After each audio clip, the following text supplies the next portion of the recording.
Salut les gars, salut la famille Super Sub, j'espère que vous allez bien. Le football africain continue sur la chaîne Super Sub, donc restez scotchés. Dans cette vidéo aujourd'hui, on va parler des quarts de finale de la Ligue des champions de la CAF qui va se dérouler bien sûr demain. Les quarts de finale reviennent très rapidement et il y a pas mal de rencontres sur lesquelles j'aimerais revenir pour qu'on puisse essayer de se projeter, voire même à la fin de la vidéo donner mon pronostic.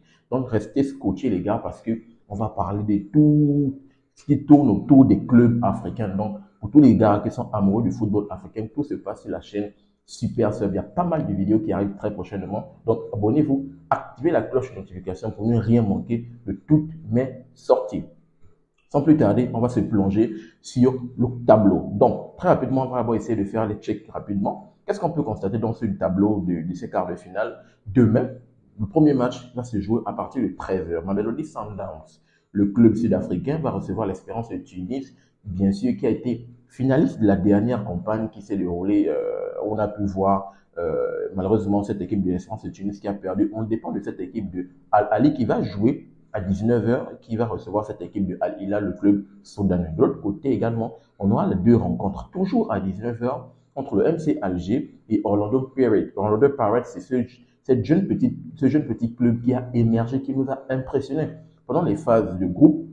Ce jeune petit club sud-africain qui nous a vraiment impressionnés et qui est là, on va voir vraiment les ambitions, on va voir qu'est-ce qu'ils vont nous proposer pendant ces quarts de finale, vu qu'ils vont rencontrer cette équipe, ce club algérien. Et pour finir, on a le Pyramide qui va également rencontrer l'AS FAR. Donc, vraiment des rencontres assez palpitantes. On va voir ce que ça va donner. Mais avant de rentrer dans le vif du sujet, j'aimerais faire un petit check-over pour revenir un peu rapidement à tout ce qui s'est passé dans les phases de poule, voir les équipes qui se sont bien sûr disqualifiées. On peut tout de suite voir que dans le groupe A, il y a deux équipes qui ont été éliminées. Il y a le club Yanga, le club tanzanien, qui s'est malheureusement incliné à Dar es Salaam, dont eux qui avaient la possibilité même de se qualifier. Malheureusement, la dernière journée, c'était juste compliqué. Le club du MC Alger est allé là-bas, a fait ce match nul qui était hyper important pour eux. On se rappelle bien encore du dernier match important. Malheureusement, cette équipe de Yanga ne va pas pouvoir s'imposer et se coltine juste la troisième place. Dans le groupe A, c'est le TP Mazembe, le club congolais qui avait complètement déçu. Ils finissent avec un bilan de 5 points, juste une victoire. C'était la dernière victoire face au club soudanais où ils se sont imposés 4 buts à 0 au stade, c'était au stade de Marty. Ils ont joué au stade de Marty. En tout cas, je dois vérifier. En tout cas, c'était imposé 4 buts à 0 vraiment dans une rencontre où, voilà, le club soudanais les carottes étaient cuites, les clubs soudanais savaient qu'ils étaient à qualifier. Et puis, c'était tranquille. Donc, dans ce groupe A, c'est Al-Ali qui nous a surpris vraiment, qui avait réalisé les 4 premiers matchs juste exceptionnels. Au bout de 4 matchs, c'était 3 victoires et un match nul. Vraiment, l'équipe de Floreil Bengue a vraiment impressionné. On sait que le club soudanais joue le championnat local du côté de la Mauritanie là-bas, parce que au niveau du Soudan, il n'y a pas de championnat, donc ils sont obligés de jouer du côté de la Mauritanie avec les clubs mauritaniens. Donc vraiment, ça permet à ce qu'ils nous réalisent ces performances-là. Ça a été quand même apprécié dans le groupe A. Mais bien sûr, c'est suivi de ce club algérien, du MC Alger, qui a également décroché son ticket de qualification, comme je l'ai dit, au dépend de cette équipe de Yanga, du côté de Dar es Salaam. Et on peut constater que cette équipe du MC Alger, à l'image d'elle-même, bien sûr, solide défensivement, dont au bout de 6 rencontres, c'est juste 2 petits buts encaissés.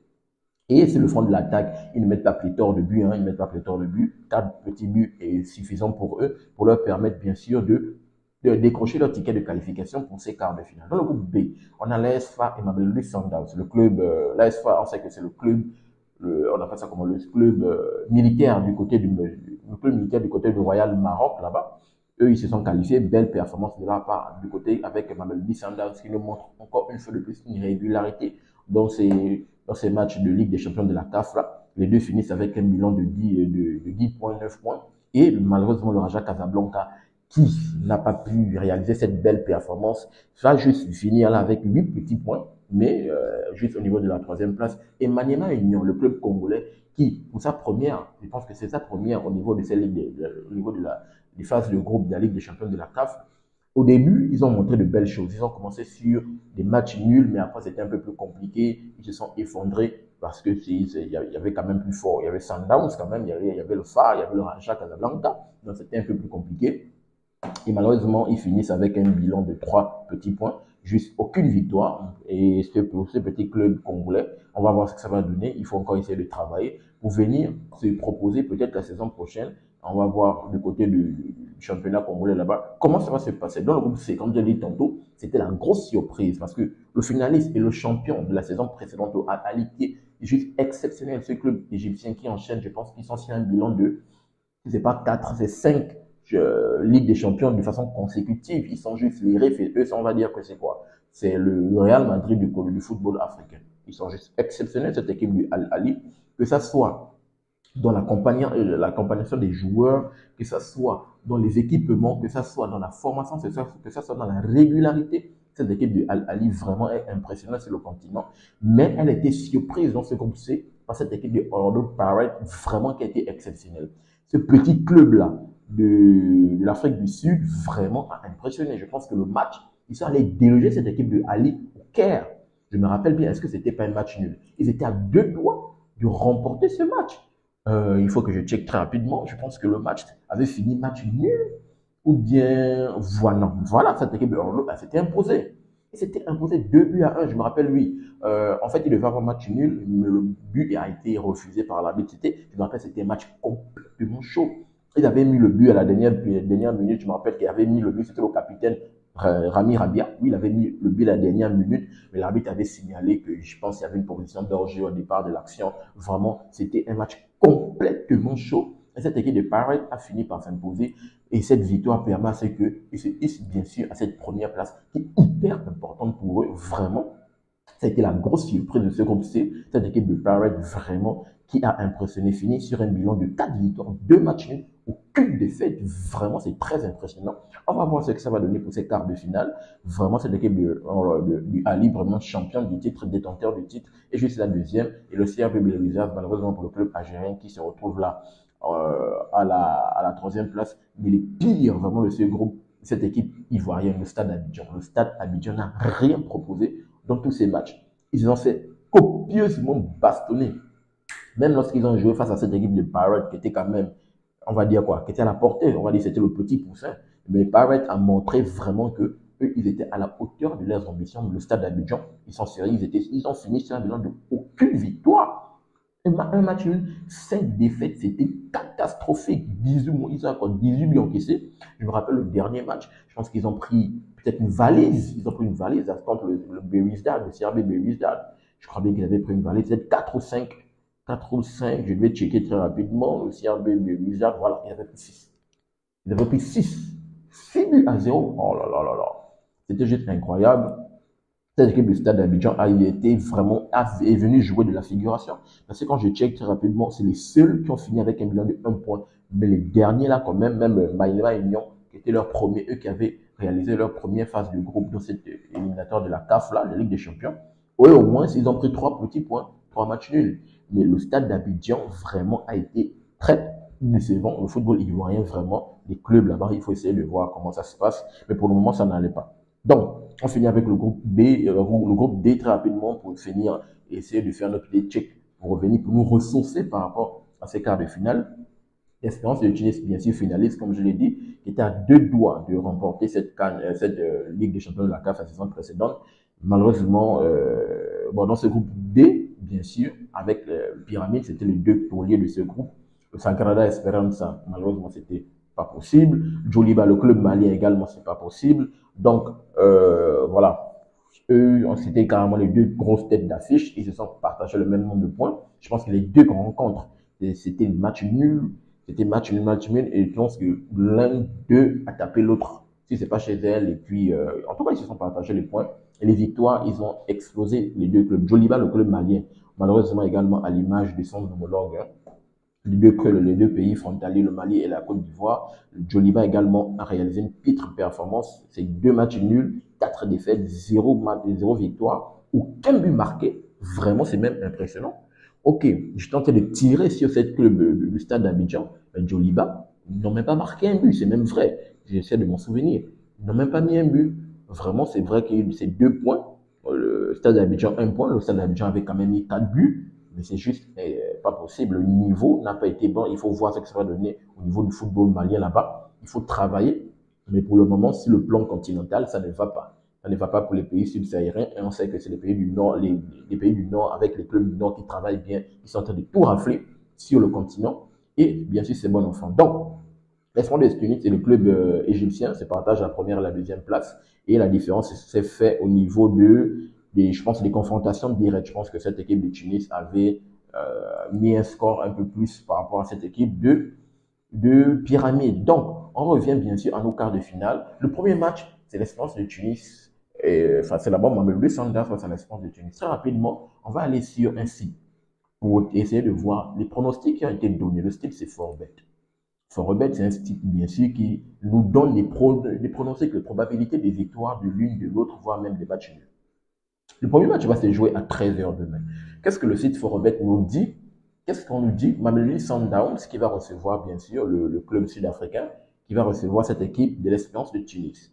On nous dit qu'il y a 43% de chances que l'Espérance de Tunis aille là-bas pour s'imposer, 26% de chances que Sundowns s'impose et 31% de chances d'un match nul. On nous donne même la probabilité du score. On dit que Tunis s'impose 1-0.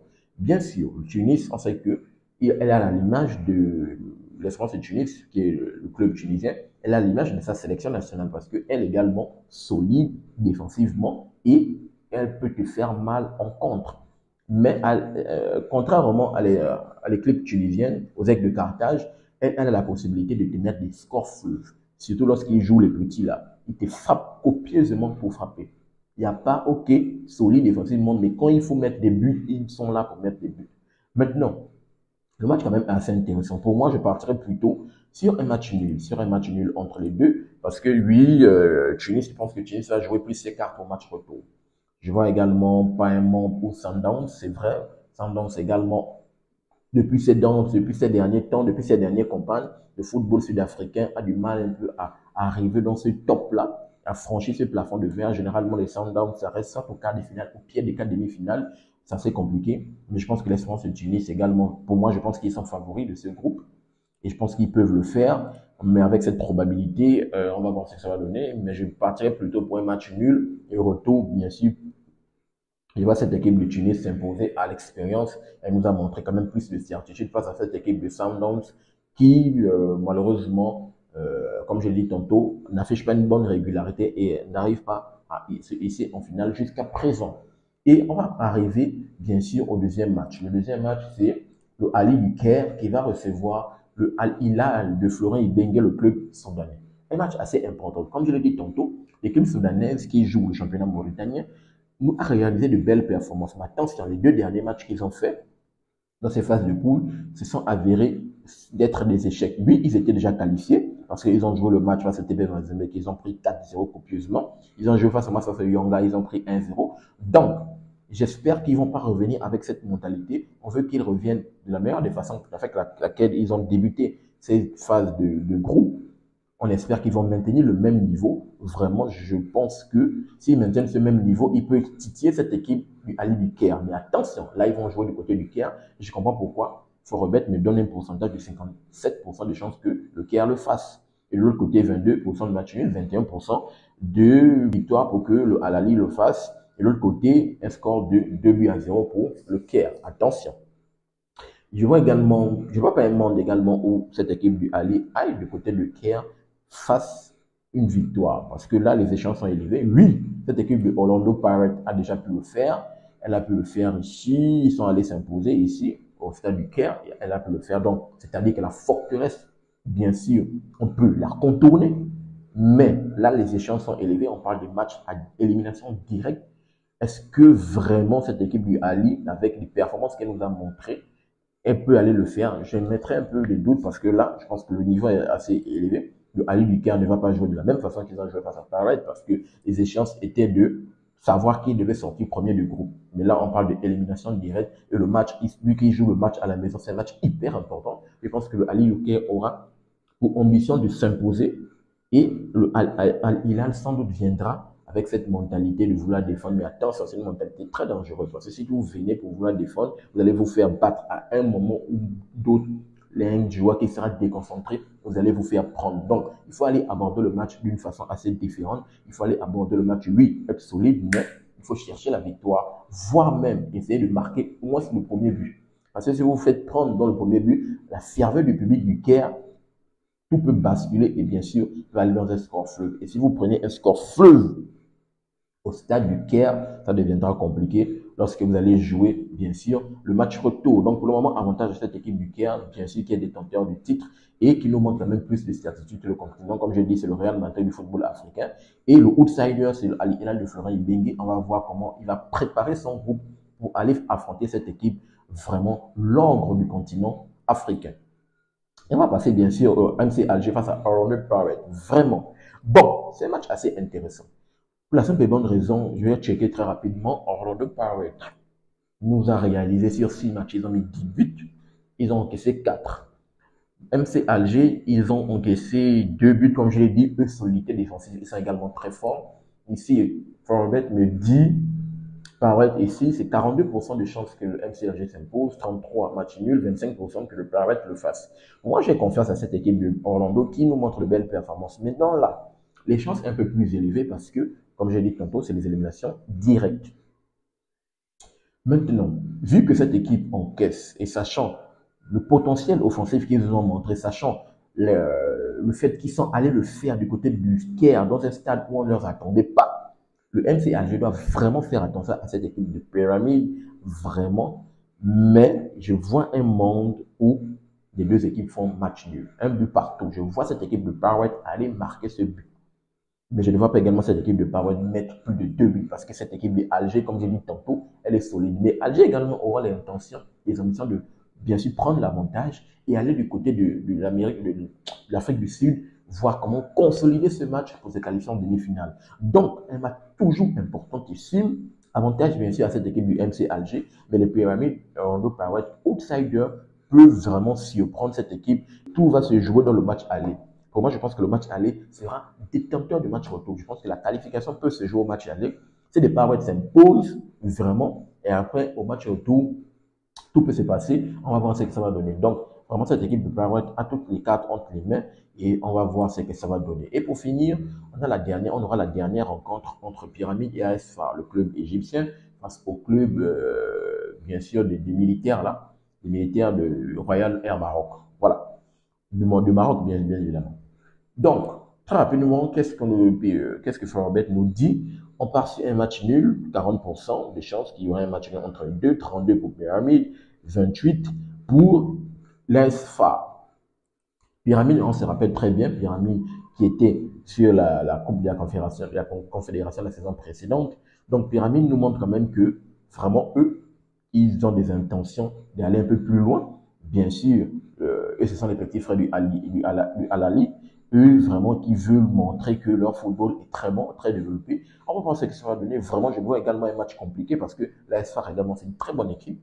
Je vois un match compliqué. Je partirai également sur la même stade que Forobet, un match nul. Et ici, elle nous parle d'un hécatombe de 2 buts partout, donc les buts assez marqués entre les deux. Très rapidement, on va checker pour essayer de se ressourcer. La SFAR a fini avec 8 buts, 4 buts marqués.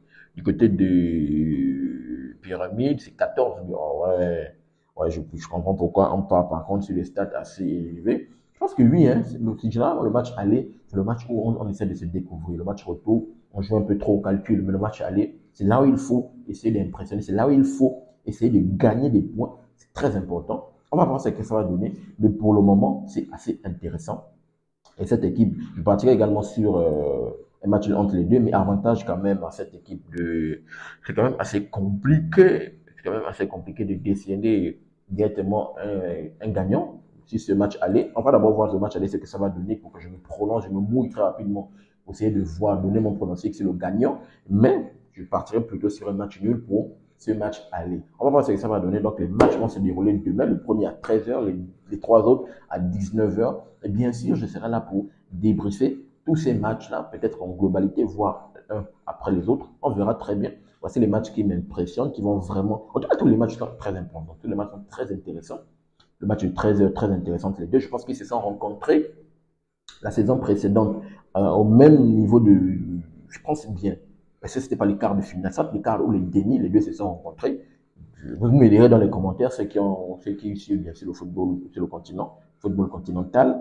Mais on va voir vraiment ce que ça va donner. Les matchs retour, c'est la saison précédente, la saison prochaine, bien sûr. entre les deux. Et comme j'ai dit tantôt, ce match retour sera déterminant par rapport au match aller qui va se dérouler demain pour notre football africain qu'on aime et on adore. Donnez-moi votre retour dans les commentaires par rapport à ce quart de finale. Si vous pouvez vous mouiller, donnez vos pronostics. Tout se passe dans les commentaires. Très rapidement, on va checker sur la Coupe de la Confédération de la CAF qui, elle, va se dérouler le mercredi. On a le club de Stellenbosch qui va jouer face aux Zamalek. On a CS Constantine qui va recevoir l'USM Alger. On a l'ASEC Mimosa qui va recevoir Berkane. Berkane, je pense que ce sont eux qui ont gagné la Coupe de la Confédération la saison précédente, qui vont recevoir cette équipe de l'ASEC Mimosa. Malheureusement, dans ce groupe-là, c'est le club sénégalais du Jaraf qui en paye les frais, qui a été éliminé. Dans le match important, se rappelle bien, ils sont allés jouer le dernier match là-bas du côté du MC Alger. Du côté de Alger, là-bas, un match important où je pense qu'il y avait eu polémique, on avait refusé le penalty. Oui, on avait refusé un penalty à ce club, d'où, au bout de la 88e minute, parce que les deux matchs se jouaient en même temps. De l'autre côté, il y avait également l'ASEC Mimosa qui jouait. L'ASEC Mimosa qui était d'ailleurs en train de s'imposer. Ils sont où l'ASEC qui s'imposait face à au Rapa United. Ils sont imposés 4-0, score assez magnifique. De l'autre côté également, il fallait que cette équipe de Jaraf également fasse un score du côté du MC Alger. C'est un match hyper difficile. Ils avaient la possibilité d'avoir un penalty qui n'a pas été sifflé. Je me rappelle encore très bien. Mais après, bien sûr, ils étaient démoralisés. Et puis, cette équipe de Alger a complètement explosé en fin de période. Et malheureusement, ils se sont fait éliminer de cette Coupe de la Confédération de la CAF. Ici, juste avec 8 petits points. Bien sûr, comme vous pouvez le constater, la décision se vaut l'avérage. Et je pense également dans les confrontations directes. Donc, voici le match qui va un peu me parler. Ici, dans cette Coupe de la Confédération de la CAF, je pense que je ferai un débrief pour ce match. Et les trois autres, bien sûr, USM AG et CS Constantine, je ferai un débrief global pour tout le reste de ces nations. Donc, voici ce qu'il fallait dire par rapport à cette Ligue des Champions de la CAF et cette Coupe de la Confédération de la CAF. Vous me direz dans les commentaires, bien sûr, quelle est votre analyse par rapport à tout ça, si vous avez hâte d'y être. Et bien sûr, vous allez vous mouiller. Tout se passe dans les commentaires et on va en débattre en toute cordialité et en toute synergie. N'oubliez pas de vous abonner, de liker et surtout activer la cloche de notification pour ne manquer aucune de mes sorties. Peace. Très bientôt les gars.